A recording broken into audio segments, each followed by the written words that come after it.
അസ്സലാമു അലൈക്കും വറഹ്മത്തുള്ളാഹി തആല വബറകാതുഹു. ആ രാത്രി പെരും മഴയത്ത് നനഞ്ഞുകൊണ്ട് വന്ന ഉപ്പയുടെ തല തോർത്തി കൊടുക്കുകയാണ് നുസൈബ. അവൾ പെട്ടെന്ന് തന്നെ അടുക്കളയിലേക്ക് പോയി. ഉപ്പാക്ക് നല്ല ചൂടുള്ള ഒരു കട്ടൻ ചായ കൊടുത്താൽ ഒന്ന് ആശ്വാസമാകും എന്ന് വിചാരിച്ചു. വളരെയധികം തണുത്ത് വിറക്കുന്നുണ്ട്. ഉപ്പ, നിങ്ങൾ എന്തിനാണ് ആ മഴത്ത് വന്നത്? ഉപ്പ എന്താ കൊട കൊണ്ടുപോയില്ലേ? എന്നാലും ആ കാക്കാൻ്റെ കടയിൽ നിന്നാ പോരായിരുന്നോ? എന്തിനാ നനഞ്ഞുകൊണ്ട് വന്നത്?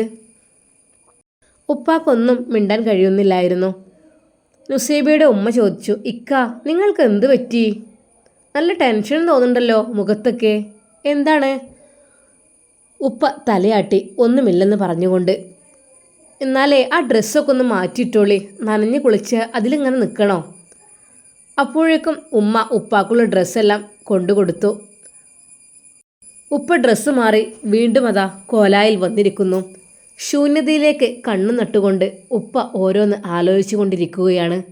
എന്താണെന്ന് ചോദിച്ചിട്ട് ഒരു മറുപടിയുമില്ല. ഉമ്മയും നുസൈബയും അനിയത്തിമാരും മാറി മാറി ചോദിച്ചു, ഉപ്പ എന്താണുപ്പ? ആരും ഒന്നും പറയുന്നില്ല. നുസൈബക്ക് തന്നെ വല്ലാത്ത എന്തൊക്കെയോ ഒരു പ്രയാസം ഉപ്പയുടെ ആ ഒരു ഇരുത്തം കണ്ടിട്ട്. ഉപ്പ എന്തു പറ്റി? ഒന്നുമില്ല. ആ ചൂടുള്ള ചായ ഉപ്പയ്ക്ക് നേരെ നീട്ടിക്കൊണ്ട് നുസൈബ പറഞ്ഞു, ഉപ്പ ഇത് കുടിച്ചോളി, നല്ലോ നനഞ്ഞ് തണുത്തതല്ലേ. ഈ ഒരു ചൂടുള്ള കട്ടൻ ചായ കുടിക്കുമ്പോൾ നല്ലൊരു ആശ്വാസം ഉണ്ടാവും. നുസൈബയുടെ മുഖത്തേക്ക് ഉപ്പ അതാ ദയനീയമായി നോക്കുന്നു. മോളെ, എൻ്റെ കുട്ടി. എന്തുപ്പ? ഉപ്പത് കുടിച്ചോളി. ഉപ്പയുടെ പുറത്ത് നുസൈബ തല ഓടിക്കൊണ്ടിരുന്നു. നുസൈബ കൊണ്ടുവന്ന ആ ഒരു കട്ടൻ ചായ ഉപ്പ അതാ ചുണ്ടോടടുപ്പിക്കുന്നു. അപ്പോഴേക്കും ഉമ്മയുടെ സംസാരം തുടങ്ങി. ഇങ്ങളെന്നാലും ആ മഴത്ത് ഇങ്ങോട്ട് ഇറങ്ങി പോരേണ്ട വല്ല ആവശ്യമുണ്ടോ? അല്ലെങ്കിൽ കുറച്ച് നേരത്തെ പോരുക, അല്ലെങ്കിൽ പിന്നെ മഴ കഴിഞ്ഞിട്ട് പോരുക. നിങ്ങളിപ്പോൾ ഇങ്ങനെ മഴയും കൊണ്ട് വന്നാൽ എന്തിപ്പോൾ ചെയ്യുക? നിങ്ങൾക്ക് എന്തെങ്കിലും പറ്റിക്കഴിഞ്ഞാൽ ഞങ്ങൾക്ക് ആരാണ്? അതും കൂടി നിങ്ങളൊന്ന് ചിന്തിക്കണ്ടേ? ഇനിയിപ്പോൾ എന്തെങ്കിലും പറ്റി ഹോസ്പിറ്റലിൽ പോയാൽ 2-3 പെൺമക്കളാണ് വീട്ടിൽ. ഓൽക്കൊക്കെ ഒരു തണിയായി ഒരാളില്ലല്ലോ. എവിടെയെങ്കിലും നിർത്തി എന്ന് തറവാട്ടേക്ക് പറഞ്ഞേക്കാനൊക്കെ പറ്റുമോ? നമ്മളെ മക്കളെ സംരക്ഷിക്കേണ്ടത് നമ്മൾ തന്നെയല്ലേ. നിങ്ങളിപ്പോൾ എൻ്റെ ചെറിയ കുട്ടികൾ കാട്ടുന്ന പോലെ കാട്ടിയത്. ഉമ്മയുടെ ആ വാക്കുകൾക്ക് മുമ്പിൽ ഉപ്പാക്ക് ഒന്നും പറയാനുണ്ടായിരുന്നില്ല. അദ്ദേഹം എന്തൊക്കെയോ ആലോചിച്ച് ചിന്തിച്ചു കൊണ്ടിരിക്കുകയാണ്. സത്യം പറഞ്ഞാൽ ഉപ്പയുടെ ആലോചനയും ചിന്തയും കണ്ടപ്പോൾ നുസൈബാക്ക് എന്തൊക്കെയോ ഒരു പന്തികേട് തോന്നിത്തുടങ്ങി. അന്നതാ ഉമ്മ എല്ലാവർക്കും ചോറ് വിളമ്പുന്നു. പലപ്പോഴും ഉപ്പാക്ക് ചപ്പാത്തിയാണ് ഉണ്ടാക്കാറുള്ളത്. അന്ന് ഉമ്മ ചോദിച്ചു, ഇക്ക, ഞാൻ ചപ്പാത്തി ഉണ്ടാക്കട്ടെ കേട്ടോ, നിങ്ങൾ വരുന്നത് കാണുന്നില്ല, അപ്പോൾ ഒരു സമാധാനമില്ലായിരുന്നു, ഞാൻ അതിനു മുമ്പേ ഉണ്ടാക്കാറുണ്ടായിരുന്നു. ഉമ്മയോട് ഉപ്പ പറഞ്ഞു, വേണ്ട, ഇന്ന് എനിക്ക് ചപ്പാത്തി വേണ്ട. അതെന്താ? എന്നാൽ പിന്നെ ചോറ് കഴിച്ചോളി, വരി. വേണ്ട, ഇന്ന് എനിക്കൊന്നും വേണ്ടായിട്ടാണ്, എനിക്ക് വിശപ്പില്ലെന്ന്. അതെന്താ പഠിച്ചോനെ, ഈ ഒരു കട്ടൻ ചായയും കുടിച്ചാണോ കിടക്കുന്നത്? ഇപ്പം എനിക്ക് വിശപ്പില്ല, വിശപ്പുണ്ടാകുമ്പോൾ ഞാൻ കഴിച്ചുകൊണ്ട്. ഉപ്പ അതാ സിറ്റ് ഔട്ടിൽ തന്നെ ഇരിക്കുകയാണ്. നോക്കി, നല്ല കാറ്റും മഴയൊക്കെ ഉണ്ടല്ലോ, ഇങ്ങോട്ട് കയറി ഒത്തുക്ക് പോരി. നിങ്ങളിപ്പോൾ എന്താ ഇനിയും ആ തണുപ്പത്ത് അവിടെ തന്നെ ഇരിക്കണത്? മോളെ നുസിയെ, ഇപ്പാനൊന്ന് വിളിച്ചു നോക്കടി. ഉപ്പ ഇങ്ങോട്ട് പോരി. നിങ്ങളെന്താ ഇപ്പോൾ പുറത്തിരിക്കണേ? പോരി, അകത്തേക്ക് ഇരുന്നോളി. അല്ലെങ്കിൽ നമ്മളെ വീട് ഓടിട്ടതൊക്കെ അല്ലേ, അപ്പം അല്ലെങ്കിലും അകത്തും തണുപ്പ് തന്നെയാണ്, എന്നാലും പുറത്ത് നേരിട്ടുള്ള ആ ഒരു കാറ്റും മഴയും കൊള്ളണ്ടല്ലോ. ഇങ്ങോട്ട് പോരി. നുസൈബ ഉപ്പയുടെ കൈ പിടിച്ച് അകത്തേക്ക് കൊണ്ടുവരുന്നു. അപ്പോഴേക്കും ഉപ്പയുടെ കണ്ണുകൾ നിറയുന്നുണ്ടായിരുന്നു. അവൾ അത് കണ്ടു. ആ കണ്ണുനീർ തുടച്ചുകൊണ്ട് അവൾ പറഞ്ഞു, ഉപ്പ എന്തു പറ്റി? എന്തിനാ ഉപ്പ കരയണത്? ഒന്നുമില്ല മോളെ. എന്നാലും എന്തോ ഉണ്ടല്ലോ, ഉപ്പാക്ക് എവിടെയെങ്കിലും വേദന ഉണ്ടോ? ഹേയ്, ഒന്നുമില്ല. ഉപ്പ എന്നാൽ നിങ്ങൾ കിടന്നോളി, ഞങ്ങൾ ഫുഡൊക്കെ കഴിച്ച് കിടന്നോളാം. എന്നാൽ അപ്പോൾ ഉപ്പ ചെയ്തത് ഉളൂഹ് ചെയ്ത് ഖുർആൻ എടുക്കുകയാണ് ഉണ്ടായത്. ഖുർആൻ എടുത്തുകൊണ്ട് ഉപ്പ അതാ പാരായണം ചെയ്യുന്നു. ഉമ്മ അത് മനസ്സിലാക്കിക്കൊണ്ട് പറഞ്ഞു, ഉപ്പാക്ക് നല്ല ടെൻഷൻ ഉണ്ടാകുമ്പോൾ അങ്ങനെയാണ്. ഉപ്പ പെട്ടെന്ന് ഉളൂഹ് ചെയ്ത് ഖുർആൻ എടുത്ത് പാരായണം ചെയ്യും. എന്നോടും പറയും, നല്ല ടെൻഷനൊക്കെ ആകുമ്പോൾ അത് ചെയ്താൽ മതി, എന്നാൽ പിന്നെ മനസ്സിന് നല്ലൊരു സമാധാനമാണ് എന്നുള്ളത്. അത് കണ്ടപ്പോൾ തന്നെ ഏകദേശം ഉമ്മക്ക് കാര്യം പിടികിട്ടി. എന്താണെന്നറിയില്ല, എന്തോ ഒന്ന് സംഭവിച്ചിട്ടുണ്ട്. പഠിച്ചോനെ, ആ കല്യാണം എങ്ങാനും മുടങ്ങിയോ, വേണ്ടെന്നെങ്ങാനും പറഞ്ഞോ? ഒന്നാമത്തെ കെട്ട് ഏതായാലും അത് അങ്ങനെ ആയിപ്പോയി. രണ്ടാമത്തെ കെട്ട് ഓല് കണ്ടുവെച്ച് പോയിട്ട് ഒരു കൊല്ലം കഴിഞ്ഞിട്ട് കല്യാണം എന്നൊക്കെ പറഞ്ഞ് നിൽക്കായിരുന്നു. പടച്ച റബ്ബേ, അതും മുടങ്ങിയോ? ഉമ്മാക്ക് നല്ല സമാധാനക്കേടുണ്ടായിരുന്നു. ഉപ്പയോട് എന്തെങ്കിലും ചോദിക്കാനും പറ്റുന്നില്ല. ഇപ്പോഴാണെങ്കിൽ ഖുർആൻ പാരായണത്തിലുമാണ്. അല്ലാ, എൻ്റെ കുട്ടി വിഷമിക്കും എന്തായാലും. ആ കല്യാണം മുടങ്ങിയെന്ന് പറയുമ്പോൾ ഒന്നാമത്തത് അങ്ങനെ കണ്ട് ഒഴിവായി പോയി. രണ്ടാമത്തത് ഇതാ പറഞ്ഞു വെച്ചിട്ടുള്ളൂ. അപ്പോഴത്തേന് ആരെങ്കിലും മുടക്കിയോന്നാവോ, എന്താ അറിയില്ല. എല്ലാം കൊണ്ടും നല്ല രീതിയിലായിരുന്നു. ആ തള്ളക്കണി നല്ല സ്വഭാവമായിരുന്നു. എൻ്റെ കുട്ടി രക്ഷപ്പെട്ടു എന്ന് ഞാൻ വിചാരിച്ചു. കാരണം ആ ചെക്കൻ്റെ സ്വഭാവം ഗുണങ്ങളൊക്കെ അത്രക്കും നല്ലതാണ് എന്നൊക്കെ പറഞ്ഞു കേട്ടപ്പോൾ രക്ഷപ്പെട്ടു എൻ്റെ കുട്ടിയെന്ന് വിചാരിച്ചതാണ്. അത് മുടങ്ങി തോന്നുന്നുണ്ട്. അല്ലാതെ ഇപ്പം എത്രമാത്രം ടെൻഷനായി നിൽക്കൂല. ഉമ്മ ഓരോന്ന് ഊഹിച്ചു കൊണ്ടിരുന്നു. രാത്രി 10 മണിയായപ്പോൾ തന്നെ ഉപ്പ അതാ ഖുർആൻ മടക്കി വെച്ച് അതാ റൂമിലേക്ക് കിടക്കാൻ പോകുന്നു. എല്ലാവരും ഉറങ്ങുന്ന സമയമായിട്ടും ഉപ്പാക്ക് ഉറക്കം വരുന്നേയില്ല. തിരിഞ്ഞും മറിഞ്ഞും കിടക്കുകയാണ്. എന്തൊക്കെയോ ഓരോ ചിന്തകളും ആലോചനകളും. ഉമ്മ ചോദിച്ചു, അല്ലേക്ക, നിങ്ങളെന്താ അങ്ങനെ തിരിഞ്ഞും മറിഞ്ഞും കിടക്കണത്? നിങ്ങൾക്ക് എന്തെങ്കിലും ഉണ്ടെങ്കിൽ പറഞ്ഞാൽ പോരെ? എന്താണ് നിങ്ങളെ മനസ്സിലത്തെ ടെൻഷന്? ഒരാളോട് ഒരു ടെൻഷൻ, നമ്മുടെ മനസ്സിൽ എന്തെങ്കിലും ടെൻഷൻ ഉണ്ടെങ്കിൽ അത് പറഞ്ഞു കഴിഞ്ഞാൽ ഒരു പകുതി ആശ്വാസമാവൂലേ? ഇതിങ്ങനെ ഉള്ളിൽ വെച്ച് ഇടങ്ങാറാണ്. എന്തിനാണ് പറയാനുള്ള? എന്നോട് പറഞ്ഞൂടെ? അല്ലെ എന്നോട് പറയാൻ പറ്റൂല? നിങ്ങളെ മക്കളോട് പറഞ്ഞൂടെ? എന്തായാലും ഇങ്ങനെ ഇടങ്ങാറായി നിങ്ങൾ നിൽക്കല്ലേ. സാധാരണയായി ദിക്റുകൾ ചൊല്ലി ഉറങ്ങാൻ കിടന്നാൽ പിന്നെ ഉപ്പ ഉണരുന്നത് തഹജ്ജുദിൻ്റെ സമയത്തായിരിക്കും. പക്ഷേ ഇന്ന് എത്രയായിട്ടും ഉറക്കം കിട്ടുന്നേ ഇല്ല. എന്തൊക്കെയോ ഒരു ടെൻഷൻ ഉള്ളതുപോലെ.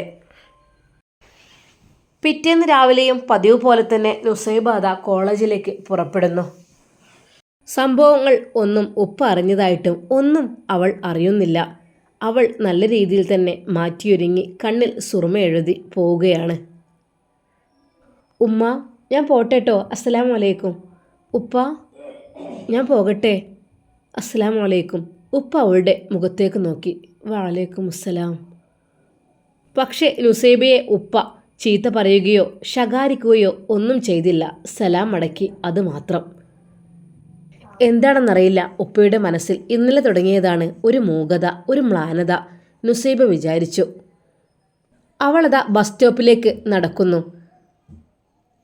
സ്റ്റോപ്പിലേക്ക് നടക്കുന്നതിനിടയിൽ അതാ ആ വാഹനം അവളുടെ അടുത്തേക്കൂടി കടന്നു പോകുന്നു. പടച്ചോനെ, ഹുസൈനാജിയുടെ വണ്ടി വരുന്നുണ്ട്. ശല്യം, ഇത് പോയി കിട്ടുന്നുമില്ലല്ലോ, നുസൈബ വിചാരിച്ചു. അയാളതാ അവളുടെ അടുത്തെത്തിയപ്പോൾ ഗ്ലാസ് താഴ്ത്തി. മോളെ, കയറിക്കോ, ഞാൻ കൊണ്ടുവിടാം. എന്തിന്? വേണ്ട, ഇപ്പോൾ ബസ് വരും. അയാൾ അമർത്തി ഒന്ന് മൂളി. കയറാനാണ് പറഞ്ഞത്. ഇനി മുതൽ കോളേജിക്ക് ഞാൻ നിന്നെ കൊണ്ടാക്കിത്തരും. എന്താ? എന്തിന്? ബസ്സുണ്ടല്ലോ, എപ്പോഴും അങ്ങോട്ടും ഇങ്ങോട്ടും ബസ്സുണ്ട്.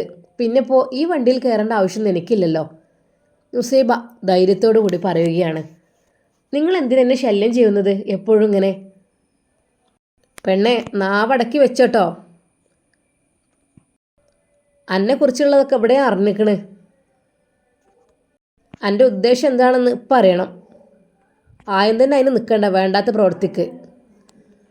നമ്മളെ വീട്ടിലേക്ക് പറഞ്ഞച്ച കുട്ടിയാണ് ഈ, ആ കാര്യം മറക്കണ്ട. അത് കേട്ടപ്പോൾ നുസൈബയുടെ കൈകാലുകൾ കുഴഞ്ഞു പോയി. പടച്ച റബ്ബേ, വല്ലതും ഇയാൾ അറിഞ്ഞോ?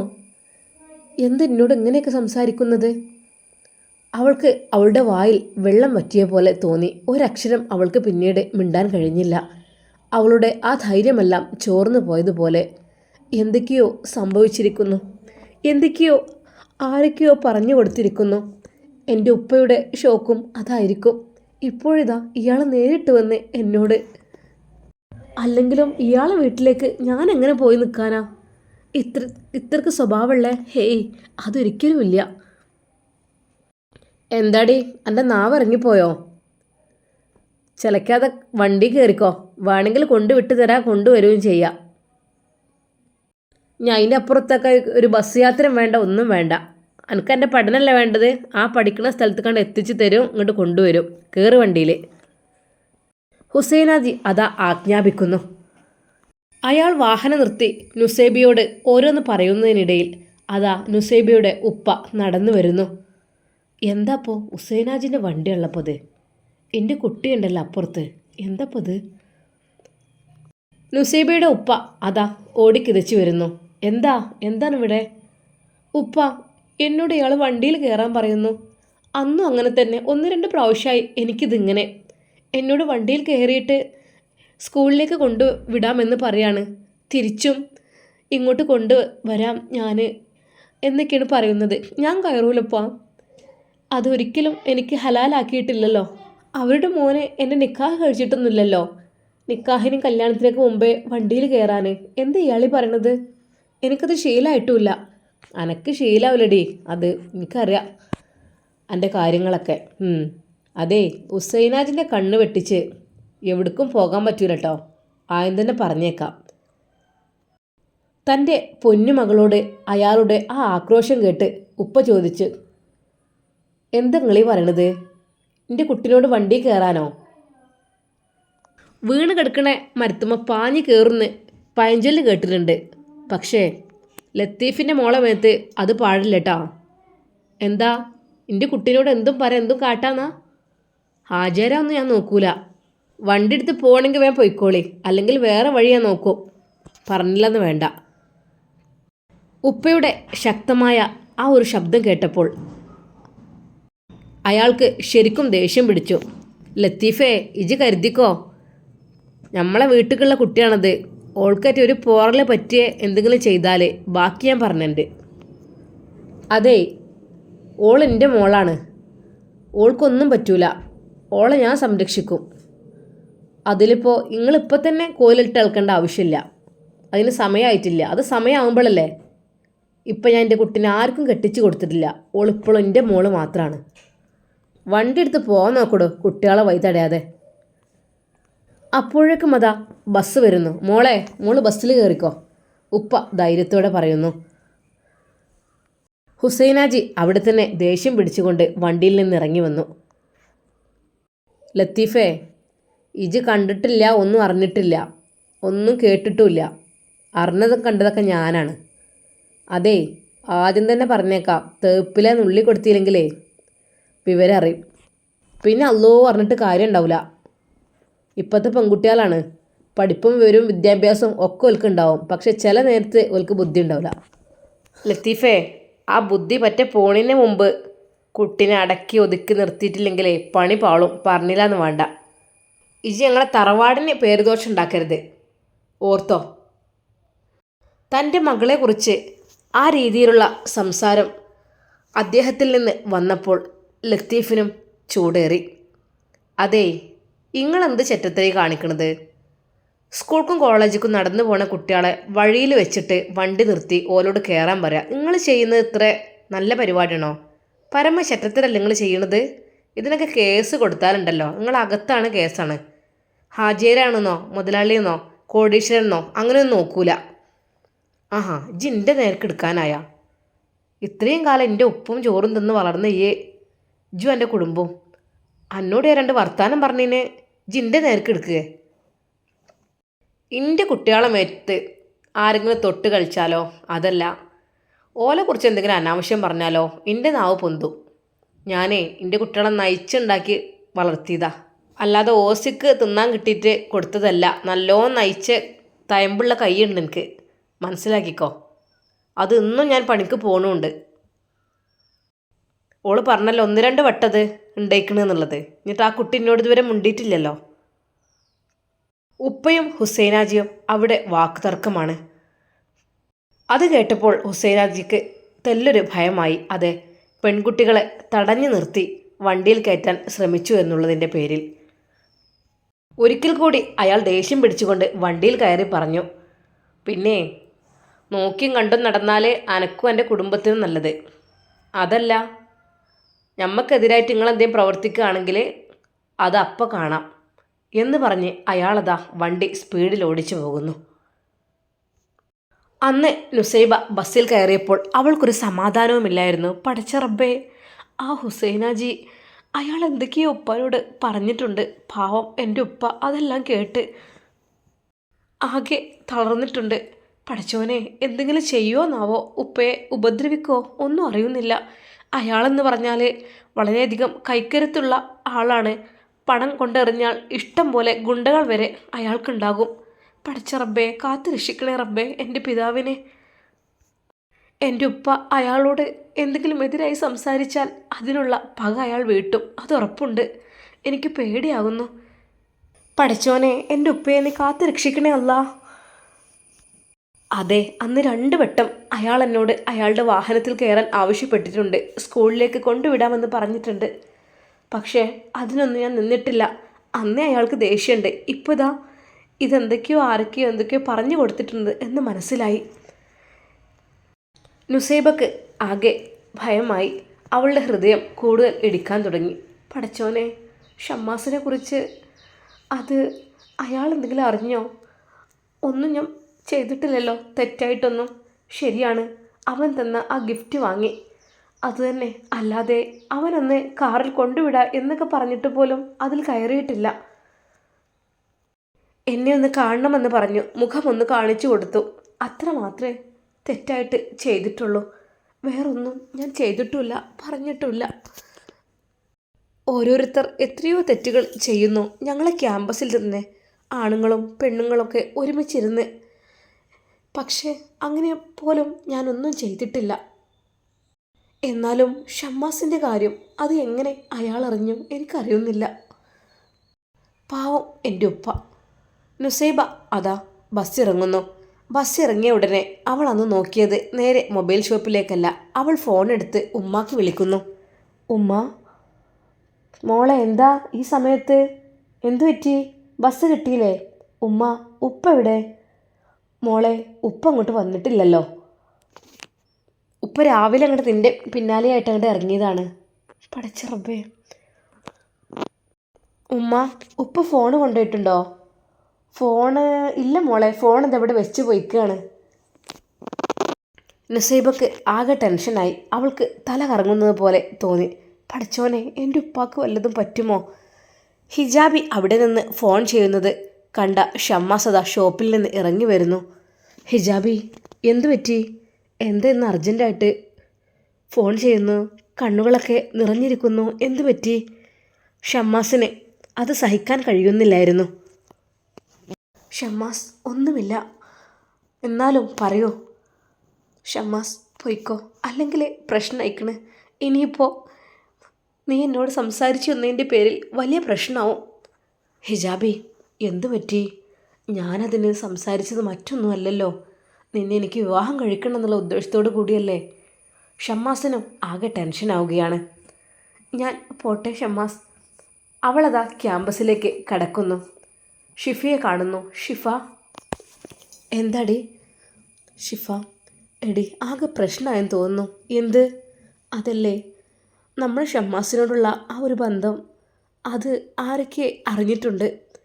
അത് ഞങ്ങളെ എൻ്റെ വിവാഹം പറഞ്ഞ ആ വീട്ടിലത്തെ അയാൾ, ഹുസൈനാജ് എന്ന പേരുള്ള അയാളില്ലേ ഞാൻ പറഞ്ഞേ, അതെ, അയാൾ എന്നെ ഇന്നും വഴിയിൽ തടഞ്ഞു. വണ്ടിയിൽ കയറാൻ പറഞ്ഞു. ഞാൻ കൊണ്ടുവിടലും കൊണ്ടാക്കലും ഇനി ഞാനാണ് നിന്നെ.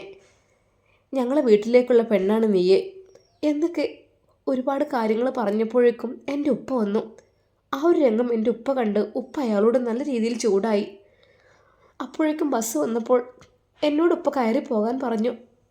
ഞാൻ പോന്നു. പിന്നെ എനിക്കൊരു സമാധാനമില്ലടി. എൻ്റെ ഉപ്പയെ അയാൾ എന്തെങ്കിലും ചെയ്യുമെന്ന് ഞാൻ ഭയപ്പെടുന്നു.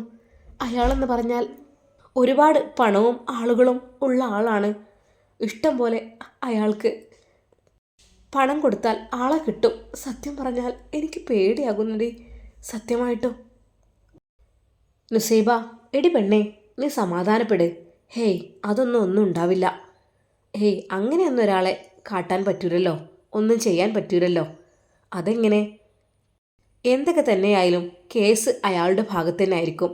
ഒന്നുമില്ലെങ്കിൽ ഈ വലിയ പെൺകുട്ടികളിങ്ങനെ നടന്നു പോകുമ്പോൾ വാഹനത്തിൽ കയറാൻ പറയുക എന്ന് പറഞ്ഞാൽ അതിൻ്റെയൊക്കെ ഓരോ ശിക്ഷാ നിയമങ്ങളുണ്ട്. എന്തായാലും കേസുമായൊക്കെ മുന്നോട്ട് പോകുകയാണെങ്കിൽ തന്നെ അയാളുടെ ഭാഗത്ത് തന്നെയാണ് തെറ്റ്.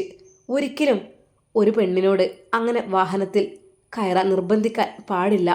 അതും ഒന്നും രണ്ടും തവണയല്ല, മൂന്നാമത്തെ തവണയല്ലേ നിന്നോട് അയാളത് പറയുന്നത്? അതേടി, സത്യമായിട്ടും എനിക്ക് സത്യം പറഞ്ഞാൽ അയാളെ കണ്ടുകൂടാ. എനിക്ക് അയാളെ ഇഷ്ടമല്ല. അയാൾ എന്നെ കാണാൻ വന്നത് എനിക്കിപ്പോഴും ഓർമ്മയുണ്ട്. സത്യത്തിൽ എനിക്ക് അയാളെ വെറുപ്പാണ്.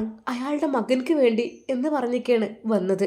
പക്ഷെ അയാളുടെ കണ്ണും അയാളുടെ ആ ഭാവവും ഒക്കെ കണ്ടിട്ട് എനിക്ക് പേടിയാവുമായിരുന്നു. ഇഷ്ടമേ അല്ല അതിൻ്റെ മുഖം കാണുന്നത് തന്നെ. എത്രയോ സമ്പാദ്യങ്ങളും സ്വത്തും പണവും ഉണ്ടായിട്ടെന്താ? അത്രക്കും ഒരു നീചമായ പ്രവൃത്തിയുള്ള ആളാണത് എന്നാണ് തോന്നുന്നത്.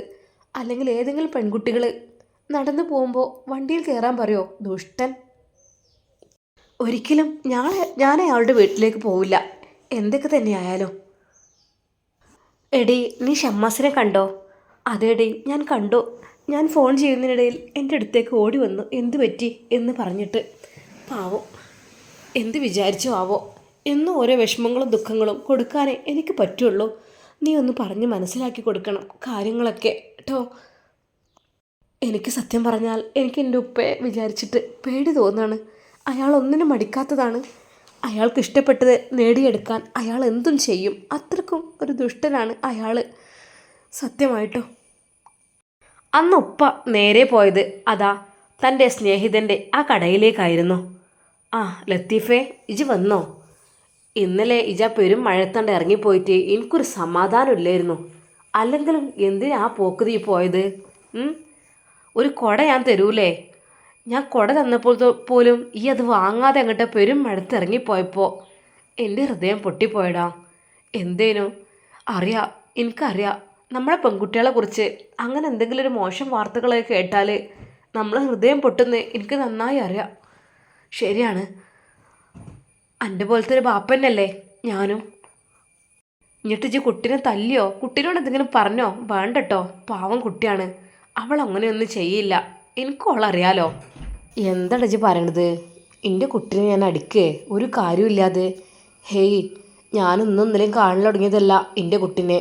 പിന്നെ ഒരു കാര്യം എനിക്കറിയാം, എൻ്റെ കുട്ടിയെന്ന് പറഞ്ഞാലേ അവൾ ഒരിക്കലും തെറ്റിൽ വീഴൂല, അതെനിക്കറിയാം. അവൾക്ക് ശരിയും തെറ്റും തിരിച്ചറിയാനുള്ള കഴിവുണ്ട് എൻ്റെ കുട്ടിക്ക്. ഒന്നാമത്തെ കല്യാണം തന്നെ ഞാൻ എൻ്റെ ഇഷ്ടത്തിനാണ് ചെയ്ത് കാട്ടിക്കൂട്ടി. എന്നാലും എൻ്റെ കുട്ടി അവിടെ ക്ഷമിച്ചു നിന്നു, സഹിച്ചു നിന്നു. എന്നാലും ഉമ്മാനും ഉപ്പാനും ബുദ്ധിമുട്ടിക്കരുതെന്നോ ഉമ്മാനും ഉപ്പാനും ഇടങ്ങാറാക്കരുതെന്നോ വിചാരിച്ച് ആ കുട്ടി അവിടെ നിന്നു. ആ കുട്ടീൻ്റെ ക്ഷമ കൊണ്ടല്ലേ എൻ്റെ മോളെ. എനിക്കറിയാം എൻ്റെ കുട്ടിയൊരു തെറ്റും ചെയ്യൂല. ഓള് ഇനിയിപ്പോൾ എന്തൊക്കെ തന്നെയായാലും നല്ലതേ ഓള് തിരഞ്ഞെടുക്കുള്ളൂ, അതെനിക്കറിയാം. ലത്തീഫേ, എൻ്റെ മനസ്സ് അത് മതി എൻ്റെ കുട്ടീൻ്റെ ഭാവി നന്നാവാൻ. ഒരിക്കലും ഇങ്ങനെ എന്തെങ്കിലും കേൾക്കുമ്പോൾ നമ്മളെ കുട്ടികളെ ശകാരിച്ച് ഇടങ്ങാറാക്കി ബുദ്ധിമുട്ടിക്കാൻ പാടില്ല. ചോദിച്ചറിയണം ഓലോട്, എല്ലാം ചോദിച്ചറിയണം, അതാണ് വേണ്ടത്. അതന്നെടാ ഞാനും വിചാരിച്ചത്. എൻ്റെ മനസ്സിലും അത് തന്നെയാണ് തോന്നിയത്. എനിക്കെൻ്റെ കുട്ടീനോട് എല്ലാം ചോദിച്ചറിയണം. എൻ്റെ കുട്ടീനൊരു ഇഷ്ടം അങ്ങനെയാണെങ്കിൽ അതിപ്പോൾ എന്താ? അയിമ ഹയറാണെങ്കിൽ ഒരു തടസ്സമില്ല. നമുക്ക് ഒരുപാട് സ്വത്തും മുതലും ഒന്നും നമ്മൾ മോഹിക്കണില്ല. അല്ല ലത്തീഫേ, എൻ്റെ കുട്ടീനെ കുറേ സ്വത്തും മുതലും പണമൊക്കെ ഉള്ള ഹുസൈനാജിൻ്റെ വീട്ടിലേക്ക് പറഞ്ഞു വെച്ചതല്ലേ. എടാ, ഞാൻ എന്നോട് പറയുകയാണെങ്കിൽ എനിക്ക് ആദ്യമേ ആ ഒരു ബന്ധത്തിനോടൊരു താല്പര്യക്കുറവാണ്. ആദ്യം ഓൻ വേറൊരു ചിന്തയിലാണ് വന്നതെന്നൊക്കെ പറഞ്ഞു കേട്ടു, അള്ളാഹു ആലം. പിന്നെ വന്നത് മോനും കൊണ്ടാണ്. മോനെ കൊണ്ട് വന്നു, നല്ല ചെക്കനാണ്, അങ്ങനെയാണ് എങ്ങനെയാണെന്നൊക്കെ. ആ മജീദ് ഉണ്ടല്ലോ, ഓൻ പോരെ ഒക്കെ പറഞ്ഞു. ചെക്കന് കുഴപ്പമൊന്നുമില്ല എനിക്ക് തോന്നി. പക്ഷേ എത്രയൊക്കെ തന്നാലും അയാളാ വീട്ടിലേക്കല്ലെന്ന് ഞാൻ വിചാരിക്കുമ്പോൾ എൻ്റെ ഹൃദയം പൊട്ടുന്നുണ്ടായിരുന്നു. പിന്നെ എൻ്റെ ഭാര്യ, ഓൽക്കറിയാലോ, പെണ്ണുങ്ങൾക്കറിയാലോ എങ്ങനത്തെ മാപ്പിളാരെ തിരഞ്ഞെടുക്കണം എന്നുള്ളത്.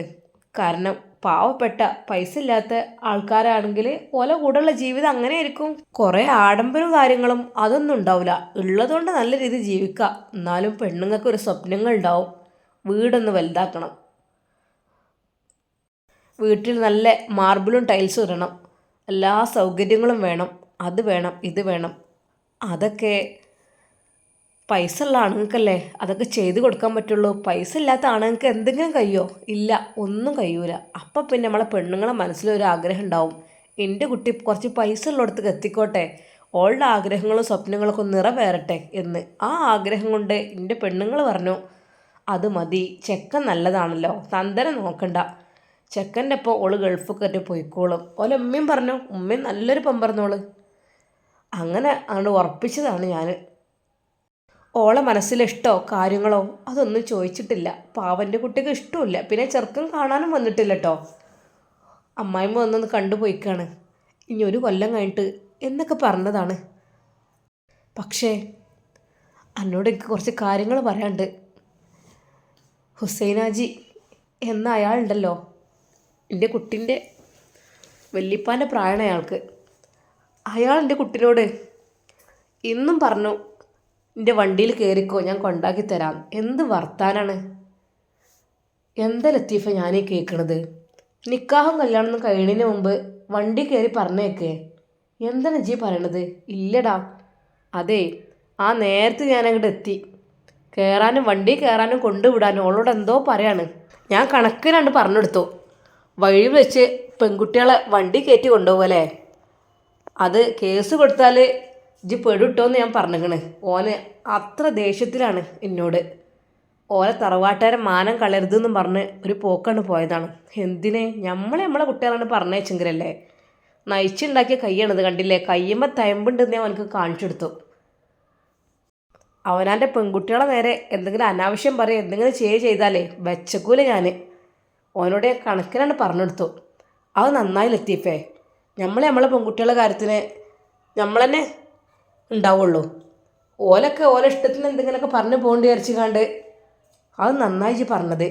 എന്തപ്പോൾ ആളും മനുഷ്യനും ഇല്ല വിചാരിച്ചോ? ചോദിക്കാനും പറയാൻ ആളില്ല വിചാരിച്ചിട്ടാ? ആ കുട്ടീനോട് 3ാമത്തെ പ്രാവശ്യമാണല്ലോ ഇതിൽ കയറാൻ പറയണത്. ഓള് പറയണം എന്നാണ് ഇപ്പോൾ പറയണത്. ആ പെണ്ണ് ഇതുവരെ മുണ്ടിയിട്ടില്ല, ക്ഷമിച്ച് സഹിച്ചങ്ങോട്ട് മുന്നോട്ട് പോവുമായിരുന്നു. ഇന്നിപ്പോൾ ഏതായാലും ഞാൻ പിന്നാലെ വന്നതുകൊണ്ട് അയാൾ വണ്ടി നിർത്തി ഡോറ് തുറന്ന് കയറാൻ പറയാണ്. പൂതി കെട്ടു. ഞാൻ അയാളെ വീട്ടിലേക്ക് എൻ്റെ കുട്ടീനെ ഞാൻ പറഞ്ഞേക്കൂല. എവിടേക്ക് ചെറ്റ കുട്ടികൾക്ക് പറഞ്ഞയച്ചാലും വേണ്ടില്ല, അയാളെ വീട്ടിലേക്ക് ഞാൻ പറഞ്ഞേക്കൂല. ഓൻ്റെ ഉദ്ദേശം ശരിയല്ലാന്ന് എനിക്ക് ആദ്യം തോന്നിയിരുന്നു. പിന്നെ ഇപ്പോൾ ആ തള്ളി മോനൊക്കെ വന്ന് അങ്ങനെ കണ്ട് പറഞ്ഞതുകൊണ്ട് പിന്നെ എനിക്കൊരു അലിവ് തോന്നിയതാണ്. പക്ഷേ ഇന്ന് അയാളെ സ്വഭാവം ഞാൻ നേരിട്ടാണ് കണ്ടത്. അതിൻ്റെ ഇടയിൽ കൂടെ ഈ ഒരു കാര്യം പറയുന്നുണ്ട്. വെറുതെ അല്ല, മജീദ് തന്നെയാണ് ഇതിൻ്റെയൊക്കെ ഏജൻറ്റ്.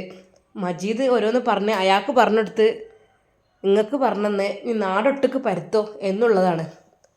ലത്തീഫേ, ഇജ്ജെന്തിനാ പേടിക്കണേ? ഒരു പേടിയും പേടിക്കേണ്ട ആവശ്യമില്ല. നമ്മളെ ഭാഗത്ത് തെറ്റുണ്ടെങ്കിൽ നമ്മൾ പേടിക്കണ്ടുള്ളൂ. നാട്ടുകാരും ആൾക്കാരും അങ്ങനെ പലതും പറഞ്ഞ് നടക്കുന്ന ശീലക്കാരുണ്ടാവും. അതൊന്നും നമ്മൾ പേടിക്കേണ്ട ആവശ്യമില്ല. നമ്മളെ ഭാഗത്ത് തെറ്റുണ്ടോ അത് നോക്കിയാൽ മതി. നമ്മൾ നാട്ടുകാരെ വായെടുക്കാനേ നമുക്ക് പറ്റൂല. എൻ്റെ കുട്ടി അങ്ങനെയൊന്നും ചെയ്യൂല, എനിക്കറിയാം. ഇതുവരെ അങ്ങനെയൊന്നും കണ്ടിട്ടില്ല. ഇനിയിപ്പോൾ എൻ്റെ കുട്ടി അങ്ങനെ എന്തെങ്കിലും ഒരു ബന്ധം എൻ്റെ കുട്ടിക്ക് ഉണ്ടെന്നുണ്ടെങ്കിലും അതെനിക്ക് ഉറപ്പുണ്ട്. ഈ ലത്തീഫിനത് ഉറപ്പുണ്ട്. എൻ്റെ കുട്ടി ഹയറായ ഒരാളായിരിക്കും കണ്ടുപിടിച്ചിക്കുക.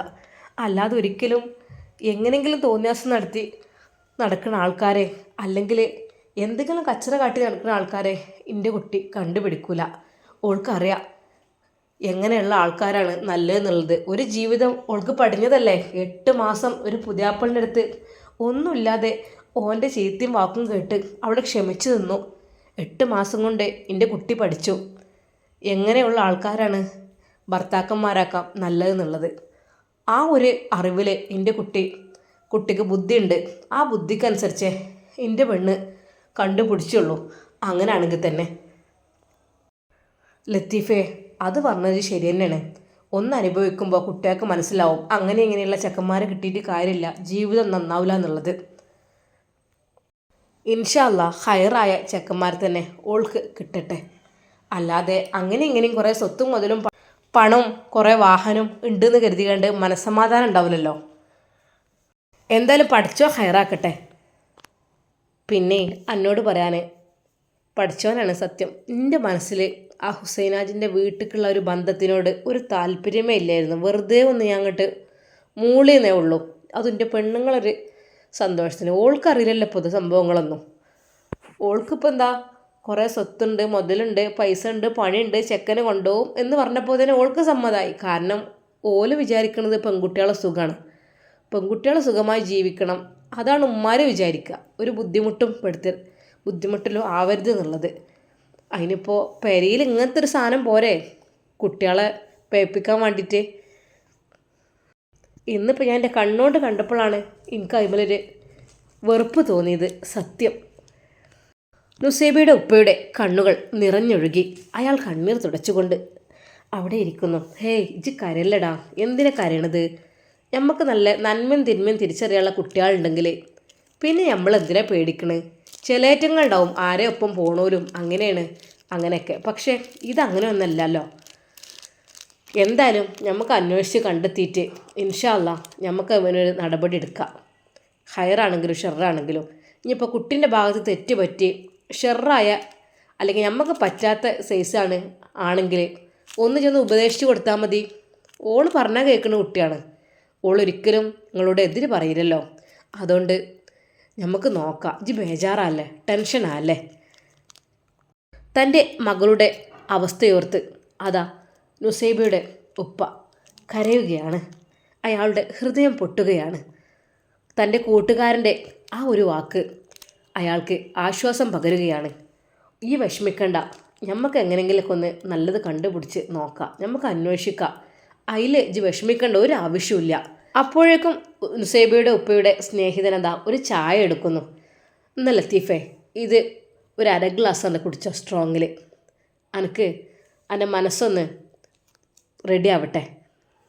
അതൊന്നും വേണ്ടടാ, എനിക്കെൻ്റെ കുട്ടീനെ കുറിച്ച് ആലോചിച്ചിട്ട് ഞാൻ പറഞ്ഞില്ലേ, ഒരു കാര്യത്തിനും വിഷമിക്കേണ്ട, എല്ലാത്തിനും ഒരു പരിഹാരം നമുക്ക് ഉണ്ടാക്കണം.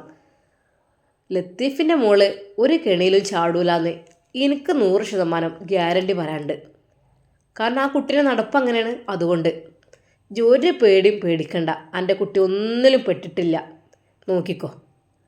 അന്ന് സ്കൂൾ വിട്ട് വരുന്നത് വരെ ഉപ്പാക്ക് ഒരു സമാധാനവുമില്ലായിരുന്നു. പടച്ചോനെ ഏതൊക്കെയാണാവോ. എന്തായാലും പടച്ച റബ്ബ് കാക്കട്ടെ. എൻ്റെ കുട്ടിയെ നീ കാത്ത് രക്ഷിക്ക് റഹ്മാനെ. എൻ്റെ കുട്ടി ഒരു പ്രാവശ്യം ഒരു പെടലിൽ പെട്ടതാണ്, ഇനി ഒരിക്കലും അങ്ങനെയുള്ള കണികളിലൊന്നും പെടാതെ അല്ലാ. ഒന്നുമില്ലെങ്കിലും ആ ഹുസൈനാറ്റിൻ്റെ വീട്ടിലേക്ക് എൻ്റെ കുട്ടീനെ ഞാൻ പറഞ്ഞേക്കൂല. ആ ഉപ്പ മനസ്സിൽ വിചാരിച്ചു, പടച്ച റബ്ബേ, എൻ്റെ കുട്ടീൻ്റെ മനസ്സിൽ അങ്ങനെ ഒരു ആഗ്രഹം ഉണ്ടെന്നുണ്ടെങ്കിൽ, അങ്ങനെ ആരെങ്കിലും എൻ്റെ കുട്ടി ഇഷ്ടപ്പെട്ടിട്ടുണ്ട് എങ്കിൽ അതൊരു സ്വാലിഹായ ആളായിരുന്നെങ്കിൽ ഞാൻ എൻ്റെ കുട്ടീനെ സന്തോഷത്തോടു കൂടി കെട്ടിച്ചു കൊടുക്കും. അതിലിപ്പോൾ സ്വത്തും മുതലും പൈസയും ഒന്നും ഇല്ലാത്തവനാണെങ്കിലും അത്യാവശ്യം ജീവിക്കാനുള്ള ഒരു പണി അവനക്കുണ്ടെങ്കിൽ ഇൻഷാ അല്ലാ ഞാൻ എൻ്റെ കുട്ടിയെ ഞാൻ കെട്ടിച്ചു കൊടുക്കും. അവളുടെ ഇഷ്ടം നോക്കണമല്ലോ. അവളുടെ ഇഷ്ടം നോക്കിയെങ്കിൽ മാത്രമേ അവർക്ക് സമാധാനം ഉണ്ടാവുള്ളൂ. അല്ലാതെ എൻ്റെയൊക്കെ ഇഷ്ടം നോക്കി എല്ലാം നോക്കി ആകുമ്പോഴേക്ക് എൻ്റെ കുട്ടീൻ്റെ മനസ്സ് ഒരുപാട് വേദനിച്ച് ജീവിതത്തിന് ഒരു സുഖം ഉണ്ടാവില്ല. ഉപ്പ അതാ വീട്ടിലേക്ക് നടക്കുന്നു. ഉമ്മ ഉപ്പയെ കാത്തിരിക്കുന്നു. അല്ല പഠിച്ചോനെ, നിങ്ങൾ ഫോണൊന്നും കൊണ്ടാതെ എവിടുക്ക പോയത്? നസീബ മോളെ വിളിച്ചിന്, ഉപ്പ അവിടെ എത്തിയോ എന്നൊക്കെ ചോദിച്ചിട്ട്. ഞാൻ ഫോണൊന്നും എടുത്തില്ല, ഞാനവിടെ പോയതാണ്. എന്ത് നിങ്ങൾക്കൊരു മുഖത്തിനൊക്കെ ഒരു വല്ലായ്മ? എന്തു പറ്റി?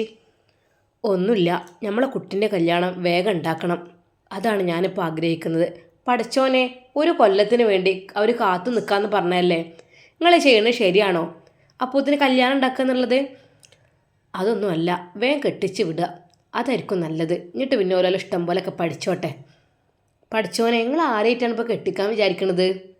ഓൻ വന്നോട്ടെന്നേ, ഒരു കൊല്ലം കഴിയും. അതൊക്കെ ഞാൻ പറയാം. വാക്ക് പാലിക്കാതെ നിൽക്കുന്നത് ശരിയല്ല കേട്ടോ ഇക്ക. അവരൊക്കെ വന്ന് കണ്ടു പോയി ഇഷ്ടപ്പെട്ടിട്ട് പെട്ടെന്ന് നമ്മൾ വേറെ കല്യാണം ഉണ്ടാക്കുക എന്നൊക്കെ പറയുമ്പോൾ ഒട്ടും ശരിയല്ല കേട്ടോ. ആയിക്കോട്ടെ, വാക്ക് പാലിക്കാതിരിക്കുക എന്നുള്ളതല്ലേ നമ്മൾ ചെയ്യണ തെറ്റ്. പെൺകുട്ടികളോട് വഴിയിൽ വെച്ച് വണ്ടിയിൽ കയറാൻ പറയണ കാര്യമൊന്നും നമ്മൾ ചെയ്യണില്ലല്ലോ. എന്തൊക്കെ തന്നെയാലും നമുക്ക് നമ്മളെ കുട്ടിൻ്റെ സേഫ്റ്റി തന്നെയാണ് വലുത്. പഠിച്ചോനെ, എന്തൊക്കെയാണ് നിങ്ങൾ ഈ പറയണത് നുള്ളിപ്പെറുക്കി? അതൊക്കെ ഞാൻ പറയാം, ഇത് കുറച്ചു നേരം ഒന്ന് ക്ഷമിക്ക്. ഇൻഷാ അല്ലാ ഇതിൻ്റെ ബാക്കി ഭാഗം നമുക്ക് നാളെ കാണാം. ഇനി എന്തായിരിക്കും നുസൈബയുടെ ഉപ്പ അവളോട് പറയുന്നത്, ഉമ്മ അവളോട് പറയുന്നത്, അവളുടെ ചിന്താഗതി എന്തായിരിക്കും, എങ്ങനെയാണ് കാര്യങ്ങൾ എന്നൊക്കെ നാളത്തെ വീഡിയോയിൽ കാണാം. അതുവരേക്കും എല്ലാവർക്കും അസ്സലാമു അലൈക്കും വറഹ്മത്തുള്ളാഹി തആല വബറകാതുഹു. നമ്മുടെ വീഡിയോ ആരെങ്കിലും സബ്സ്ക്രൈബ് ചെയ്യാതെ കാണുന്നവരുണ്ടെങ്കിൽ തൊട്ടടുത്തുള്ള ആ ഒരു ബെൽ ബട്ടൺ ഒന്ന് ക്ലിക്ക് ചെയ്യണേ. അതുപോലെ തന്നെ സ്റ്റോറി ഇഷ്ടപ്പെട്ടാൽ എല്ലാവരും ലൈക്ക് ചെയ്യുക. അതുപോലെ ഫാമിലി ഫ്രണ്ട്സിനൊക്കെ ഒന്ന് ഷെയർ ചെയ്ത് കൊടുക്കുക. ഇൻഷാ അല്ലാ നമുക്ക് നാളെ കാണാം. എല്ലാവർക്കും അസ്സലാമു അലൈക്കും വറഹ്മത്തുള്ളാഹി തആല വബറകാതുഹു.